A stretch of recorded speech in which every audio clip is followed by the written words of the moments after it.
Hey guys, in this video, I'm going to show you how to wrap everything up after you've created your three EC2 instances as well as your application load balancer so that you make sure you don't get charged if you leave this thing running for too long. So we're going to walk through that. So the thing we're going to do is we're going to go to our AWS console. I'll just start from the home page.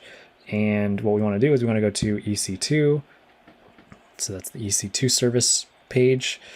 And so what we've done that we're going to get charged for if we don't do anything about it, if we wait long enough, is we've got instances running right now, and we also have an application load balancer that's running as well too. And an application load balancer is hardware itself, so we want to terminate that such that we don't get charged for it.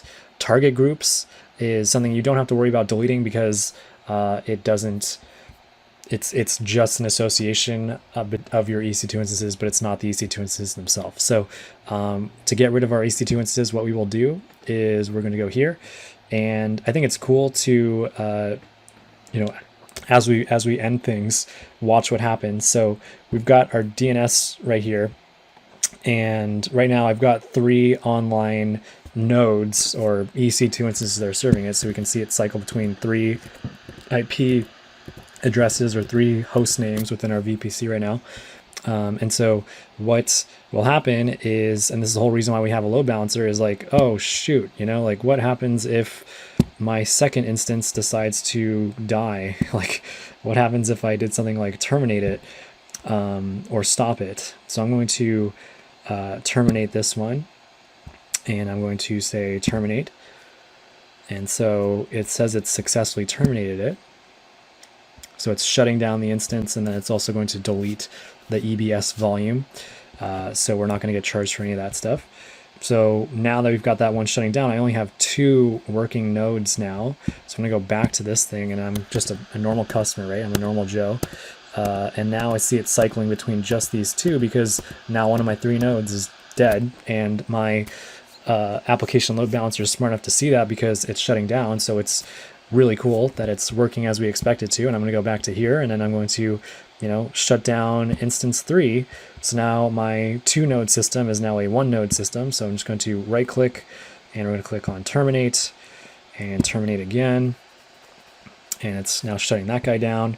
And so now if I go back to my my website, my DNS name associated with my application load balancer for my site, and I refresh this page, if I keep on refreshing, now what I see is that it is just the same node right here because these 2 guys right now don't exist anymore. So if I try to refresh this, I'll get a timeout error. So you can see it's not refreshing right now. Same thing for this dude, is that he is dead because I terminated them. And so I'm just going to close these out because they're going to die. But yeah, so if we go here and we check that, so now I'm going to terminate this final instance just to walk you guys through it. Another thing to note is that when you stop an instance, it's not equivalent to terminating it. So stopping an instance means that you are powering down or relinquishing your slot on the server itself in the on the droplet that EC2 is running for you, or Amazon's running for you. But that does not mean that the hard drive associated with your computes, that's the memory and the processor, is that the disk itself is still living.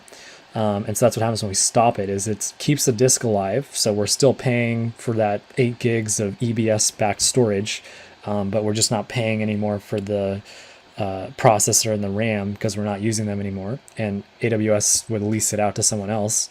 But when we terminate it, it has the effect of shutting down that instance, so we're no longer paying for processor or RAM. And in addition to that, we are going to be deleting that EBS volume that was attached to our device. So we're losing everything by doing this, so we're terminating it. And they're just like, are you really sure? And I'm like, yeah. And so now when we go here, we should see that all 3 of our instances, our T2 micros, are getting shut down. And now what I'm going to do is I'm also going to scroll down here, and we're going to look at our load balancer right there. And something I think is pretty cool here is that now that there's no EC2 instances available in our target group for our load balancer, so this guy's dead also, He's just going to sit there and spin.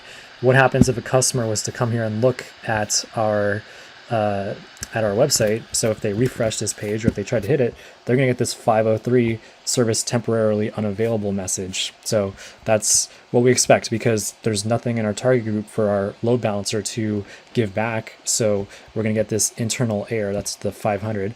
The 503 is saying that our load balancer is basically telling us that there aren't any nodes available to actually serve our request. So we are still talking to our load balancer because our load balancer is still alive. So once we kill our load balancer, we're going to go to load balancers. I'm going to click on this guy, and then we can just say delete. There might be a more elegant way, but we're just going to delete this poor guy, and we're going to delete. That's all I wanted to show you guys in terms of how to clean everything up so that you don't get charged for it, which is very important. That's something that I've myself made the mistake of getting billed a few extra bucks because of the fact that I didn't clean up. So this is how you clean up, and thank you all for watching. I'll talk to you guys next time.